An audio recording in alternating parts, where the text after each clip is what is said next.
하신 여러분 진심으로 환영하며 축복합니다. 주님의 은혜와 사랑이 여러분에게 충만하시길 바라겠습니다. 지금 코로나로 인해서 많은 사람들이 기적을 바라고 있어요. 기적이라고 하니까 뭔가 대단한 걸 바라는 게 아니고, 우리가 말하는 코로나 속에서 기적이 뭐겠어요? 아무 탈 없는 거, 또 할 수 있으면 치료제가 속히 개발되는 거, 이거 기적을 말하는 거죠. 여러분, 코로나의 공포에서 이겨내 힘을 달라는 거, 그게 기적을 원하는 거예요. 우리는 기적이라 하면 너무 큰 것만 생각하는데, 아니요, 일상을 사는 것이 기적임을 믿으시길 바라겠습니다. 그러나 분명한 사실은요, 아무리 우리가 큰 기적을 경험해도요, 그 기적이 우리 인생을 변화시켜 주지는 않습니다. 저는 기적을 경험하고 그 사람이 인생이 변했다고 말하는 사람 별로 보지 못했어요. 기적은 기적으로 끝나더라고요. 그런데 여러분, 기적보다 더 사람을 바꿔주는 게 뭐냐 하면, 그 기적이 아니고요, 어려움 자체가 사람을 바꿉니다. 어려움이 사람을 바꾸고 환난이 사람을 바꾸지 기적이 바꾸지는 않더라고요. 여러분, 하나님의 능력으로 기적을 경험한 사람이라고 해서 하나님 믿게 될까요?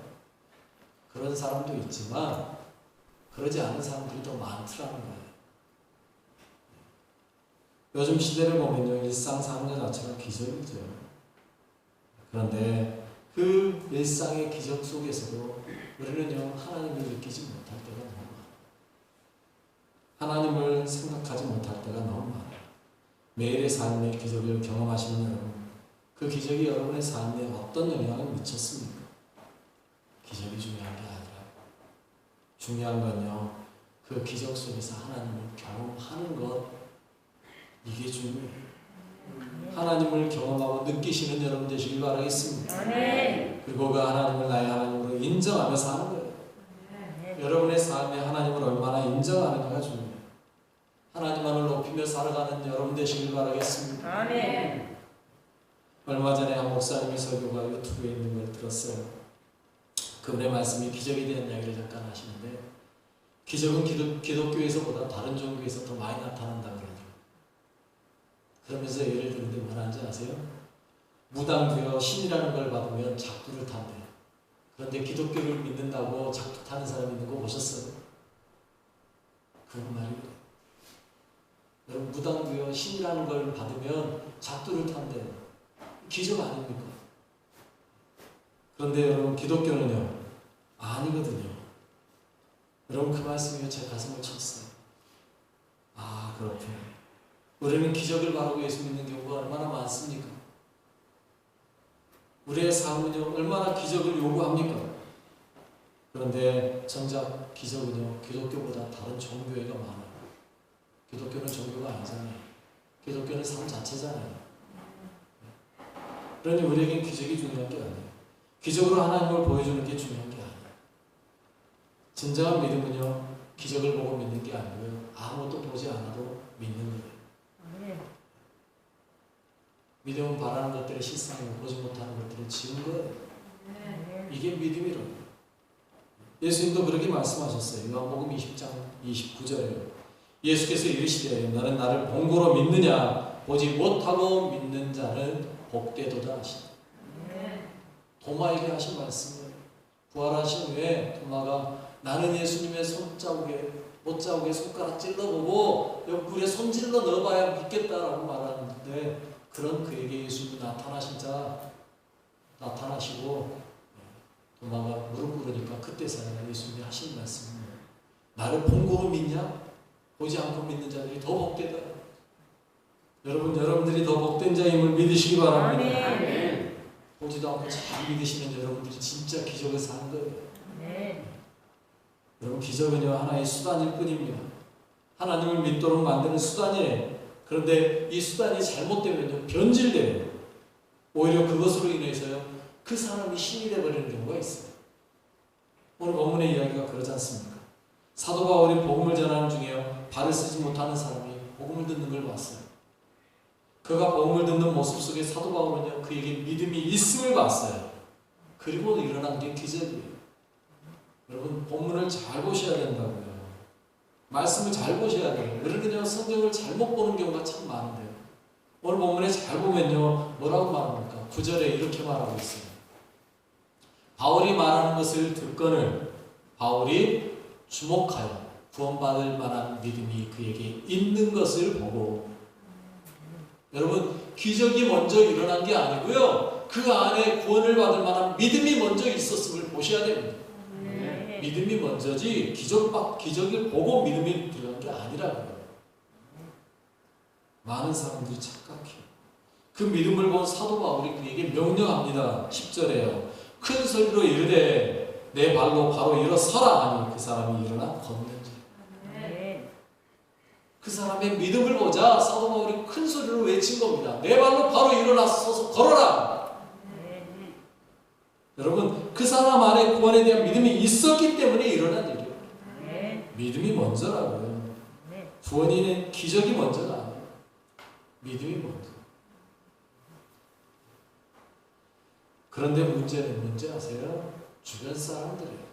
그 사람은 믿음이 있었기 때문에 시키는 대로 해서 기적이 일어났지만 주변에 있던 사람들은요. 그 놀라운 일을 경험하고 어떻게 합니까? 11절에 이렇게 말하고 있죠. 무리가 바울이 한 일을 보고 누가 오냐 방언으로 소리질러 이르되 신들이 사람의 형상으로 우리 가운데 내려오셨다. 여러분 사도 바울과 바울은 바나바를 향해서 신이라고 보는 거예요. 여러분 지금까지 사도 바울이 뭘 외쳤겠고 뭘 증거했겠습니까? 사도 바울이 그 자리에서 무슨 말을 했겠냐고요. 하나님을 믿어야 된다고 말하지 않았겠습니까? 그런데 그들은요 그 말은 다 잊어버리고 그 발을 못 쓴 사람이 일어난 기적 하나를 보고요 신이 내려갔다고 말하고 그들에게 그렇게 전했던 그거는 다 헛것돼 버렸어요. 여러분 주의하셔야 돼요. 기적에 초점을 맞춰버리면요 그 기적을 보고 하나님을 바라봐야 되는 것이 아니라 그 기적 자체만 봐버리는 경우가 많다라는 거예요. 바울이 증거했던 것이 무엇인가를 봐야 돼요. 그런데 그들은요 뭐라고 말해요? 12절에 이렇게 말하잖아요. 바나바는 제우스라 하고 바울은 그 중에 말하는 자이므로 헤르메스라. 제우스와 헤르메스 그리스 로마 신화에 나오는 신이라는 거예요. 기적이 일으킨 결과예요. 사도들이 졸지에 신이 되어버렸어요. 본인들이 원해서가 아니라 주변의 사람들이 그들을 신으로 만들어버렸습니다. 심지어 신전에 제사장들까지 와가지고 제사 지내겠다는 거예요. 13절에 시외 제우스 산당에 제사장이 소와 화관들을 가지고 대문 앞에 와서 우리와 함께 제사하고자 했다. 이게 사람이에요. 사람이 얼마나 어리석은지 몰라요. 기적을 보고 그 기적을 일으킨 사람들은 신이라고 해요. 얼마나 황당한지. 사도 바울이 옷을 찢어가면서 말해요. 아니라는 거예요. 우리는 신이 아니다. 이 황당한 일을 하지 말라고 내가 지금까지 말한 거 아니냐라고 말하고 있어요. 그래서 절대 못하게 말리는 거예요. 자신들에게 제사 지내지 못하고. 18절에 그렇게 말하죠. 이렇게 말하여 겨우 무리를 말려 자기에게 제사를 못하게 합니다. 기적을 일으키고 나니까 오히려 더 큰 어려운 문제가 생기는 거죠. 하지 말아요. 하지 말아요.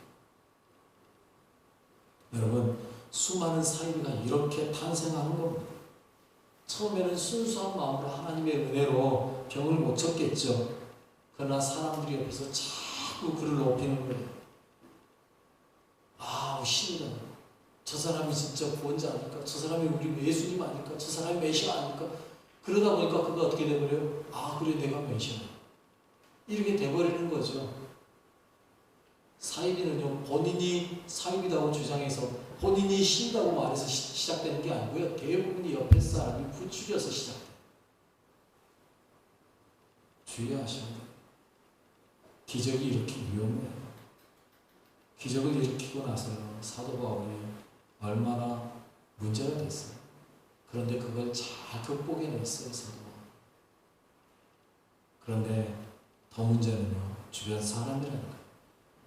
그렇게 해서 겨우 무마시키고 나는데 얼마 되지 않아서 안디옥과 이고니온에서 온 유대인들에 의해서 무리를 선동하니까 어떻게 합니까? 돌로 치는 일을 당해요. 사도 바울이 돌에 침을 당해요. 19절에요.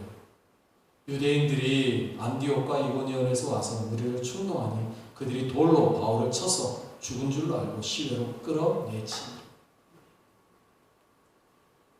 여러분, 돌로 내쳤어요. 신으로 인정하던 사람을 신이 아니라고 말하고 나니까 다른 사람들의 충동함으로 인해 돌로 치는 일이 일어나는 거예요. 여러분, 이게 사람이에요. 이게 사람이라고요. 사람이 얼마나 간사한지요. 금방 신인 줄 알고 제사하려고 했던 그 사람들, 다른 지역에서 와서 충동해서 찌르니까 그걸로 인하여서 돌을 들어 던져 치는 거예요. 여러분, 이 일이요 몇 년 사이에 일어난 게 아니에요. 신이라고 추앙했다가 돌로 친 일이요 몇 년이 중간에 몇 년이 지나간 게 아니라고요. 불과 며칠, 아니 어쩌면요 그 다음 날이었을 수도 몰라요.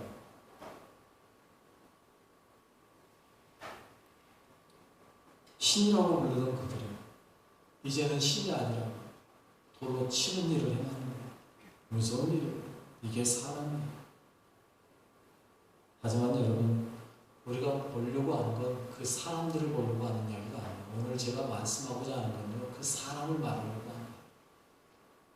신이라고 추앙했다가 돌로 쳤던 그 사람들을 보려는 게 아니고요, 사도 바울. 여러분, 그 사도 바울을 보십시오. 기적을 일으킬 때 사도 바울과 돌에 맞아 죽은 사도 바울이 다른 사람입니까? 똑같은 사람입니다. 바울은 기적을 일으킬 때나 돌에 맞아 죽을 때나 맞아서 죽게 될 때나 변함이 없어요. 한결같이 누구만 바라봐요? 하나님만 바라봐요. 하나님만 바라봐요. 여러분, 오직 하나님의 뜻만 위행하는 거예요. 기적을 일으킬 때도 자신을 자랑스러워하지 않았고요. 기적을 일으킬 때도 누구의 이름으로요? 예수의 이름으로. 돌에 맞을 때도요. 그는 누구 때문에요? 오직 예수 그리스도 때문에. 아멘. 여러분, 이거예요. 하나님만 생각하면요 참고 이겨낼 수 있는 겁니다. 하나님만 생각하면요 교만해지지 않을 수 있는 겁니다. 우리가 예수를 믿는다면요 바울처럼 그렇게 돼야 돼요. 기적을 만날 때든 환난을 당할 때든 동일한 거예요. 아니, 오히려 기적을 일으킬 때보다요 돌에 맞아 죽어갈 때 더 사도 바울을 닮았을 것 같아요. 그는요 기적을 일으킬 때도 교만하지 않았어요. 돌에 맞을 때에도요 그는 하나님 원망하지 않았어요. 이 사람이 사도 바울. 왜? 주님의 은혜가 너무도 크기 때문에. 주님이 주신 사랑이 너무도 크기 때문에. 그가 스스로 고백하는 그 고백 속에 그런 말이 나오잖아요. 로마서 14장 8절에요. 우리가 살아도 주를 위하여 살고 죽어도 주를 위하여 죽나니 그러므로 사나 죽으나 우리가 주의 것이로다. 이게 사도 바울의 고백이에요. 그의 삶 자체가 하나님의 것이라는 거예요. 자신의 것이라고 여겨본 적이 없어요. 본인의 삶을 본인의 것이라고 여겨본 적이 없어요. 나는 주님의 것입니다. 살아도 주님의 것이고요. 죽어도 주님의 것입니다. 달라질 게 없습니다. 기적을 일으켜도 주님이 하신 거고요. 돌에 맞아 죽어도 주님이 하시는 거예요. 이게 사도 바울 고백이에요. 우리는 어떤가요? 우리는 할 수 있으면 우리는 기적 안에서만 살려고 해요. 기적을 누리며 살려고 해요. 기적이 아니면 최소한 편안한 삶이라도 살아요. 말 잘 들으세요. 평안한 삶이 아니라 편안한 삶. 시몬스 침대에 누워있으려 그래요. 여러분, 코로나에 걸리지 않고 아프지 않고 고난당하지 않고 어려움 없이 평범하게, 그러나 남보다 더 잘 살고, 이게 여러분이 원하는 삶 아닌가요? 그럼 좋죠. 그러면 편안하고 좋아요. 최소한 환난 당하지 않고 살아가는 거예요. 그러나 여러분 다시 말씀드려요. 잘 사는 게 어떤 거예요? 어떤 게 잘 사는 삶이에요? 잘 먹고 사는 거예요? 돈 많이 가지고 사는 거예요? 언제부터 우리의 삶이 물질이 기준이 되어서 잘 살지 못 살고가 되어버렸어요.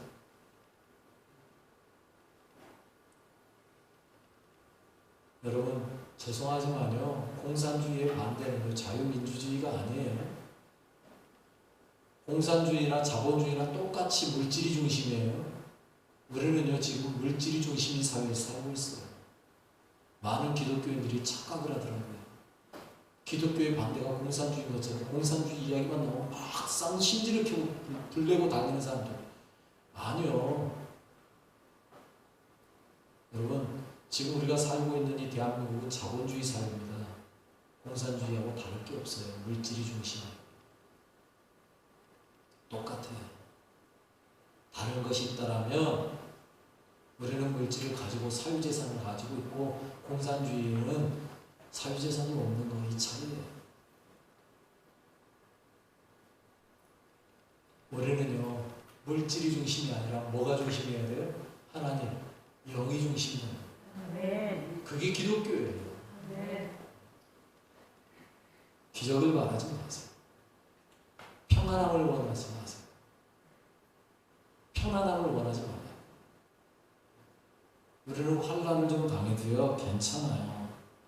왜요? 환란이 우리의 인생을 변화시키거든요.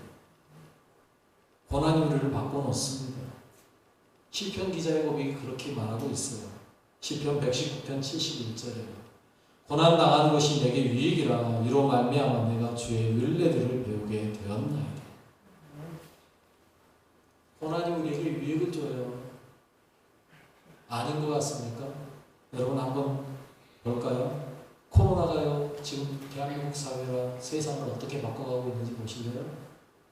코로나 전에 여러분 마스크 쓰라 그러면 얼마나 쓰고 다니셨어요? 황사입니다, 미세먼지입니다, 마스크 써야 됩니다.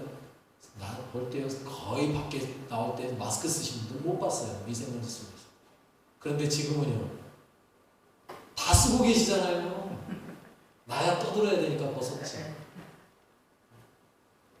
또 여러분 노동계에서요 그렇게 주장했던 것 중에 하나가 뭔지 아세요? 재택근무예요. 재택근무. 밖에 나와 굳이 회사 나와서 근무 안 해도 되는 전화 업무 이런 거 받는 사람들. 그런데 코로나 딱 생기고 나서부터요 전화 받는 사람들 다 어디에서 받아요? 집에서 받아요. 이제는요 재택근무가요 당연시 돼버렸어요. 코로나가 바꿨어요. 해외여행 그렇게 많은 사람들이 돈 들여가면서 해외여행했는데 지금은요 해외여행 누가 가려고 그래요? 지금 대한민국이 제일 좋은 나라라고 안 간다 그러잖아요. 이제 그보다 더 놀라운 데라는 건지 아세요? 비누로 손 씻는 거. 여러분 솔직히 귀찮아서 비누로 얼마나 손 씻었어요? 저는요 거짓말 하나 못하고 코로나 오기 전까지요 비누로 손 씻어본 기억이 거의 없어요. 저는 그냥 흐르는 물에 손 씻고 살았었어요. 괜찮아, 손에 세균 좀 있어도 괜찮아 그랬어요. 그런데 지금은요 비누로요 30초씩 꼭 코로나가 아니면 누가 그렇게 해요? 여러분 코로나가 우리를 얼마나 바꿔놨습니까? 고난이 주는 유익이라고 해요. 고난이 우리를 힘들게만 하는 게 아니에요. 그 안에 있는 유익도 있다고요. 고난만이 우리 삶을 그렇게 변화시켜요. 바꿔요. 예수 믿으면 우리는 기적을 가지고 있는 줄 알고 있습니다. 하지만요 여러분 사도 바울은 기적이 아니라 환란이었습니다. 기적이 없는 건 아니었어요. 기적도 있었어요. 하지만요 다시 말씀드려요. 기적은 다른 종교에서 더 많이 일어난다. 다시 한 번 더 할게요. 무당도 자신의 표현대로 신이라는 걸 받으면 작두를 탄다고요. 하지만 우리는요 타지 않아요. 왜? 탈 필요가 없으니까요. 탈 필요 없는 작두를 뭐하러 타요? 안 타도 평안하고 잘 되는데, 안 타도 하나님의 은혜 안에서 하는데, 작두를 타야만 우리에게 하나님의 은혜가 있다면 우리도 타야죠. 어떻게? 그러지 않습니까? 하지만 우리는 작도 않다도 하나님의 은혜 받고 살아요. 그러니 기적 바랄 필요 없다는 거예요. 여러분, 기독교는 기적이 없어요. 그들에 비하면 기적이 별로 없다는 거예요. 하지만 환란이 우리를 기다리고 있어요. 보세요. 코로나로 인해서 가장 큰 욕은요, 신천지 다음으로 교회가 먹고 있어요. 교회가 뭘 잘못했는데 그렇게 욕해요? 여러분, 교회가 코로나를 가져왔습니까? 교회 때문에 우리나라에 코로나가 번졌습니까? 아니요. 오히려 교회가 피해를 봤죠. 다른 곳에서 걸려가지고 교회 들어와가지고 교회가 다 피해를 봤잖아요. 그런데 욕은 교회가 다 먹어요. 인터넷 보세요. 댓글에요. 교회 얼마나 욕하는지. 아니, 왜 신문 기자들은 할 일이 그렇게 없는지, 주일만 지나고 나면 광주에 몇 개 교회가 예배를 드렸니? 평소에 좀 그렇게 통계를 좀 내주지. 평소에 교회가 몇 개 있고 평소에 교회가 어떻게 하고 있는지를 좀 이야기 좀 하지. 왜 코로나 걸리고 난 다음에는 예배 드리는 교회가 몇 개인지를 그 신문에 꼭 내는지. 그리고 왜 사람들은 꼭 교회를 그렇게 욕하는지. 아마 저 오늘 이렇게 해가지고 유튜브에 딱 영상 올리면 욕할 사람들이 있을지 몰라요. 그 유튜브 영상에 믿지 않는 사람이 누군가 보게 되면 욕하겠죠. 저것들 하는 소리 봐라 하면서. 하라 그러세요. 욕먹는 거 하나도 그거 안 나요. 저는요, 욕먹는 걸로 두려워할 사람 아니에요. 오히려 진리가 선포되지 못하는 게 두렵죠. 욕먹기로 되어 있어요. 교회는 어차피 욕먹게 되어 있어요. 잘해도 욕먹고요, 못해도 욕먹는 게 교회예요. 왜요? 예수님께서 처음부터 그렇게 말씀하셨어요.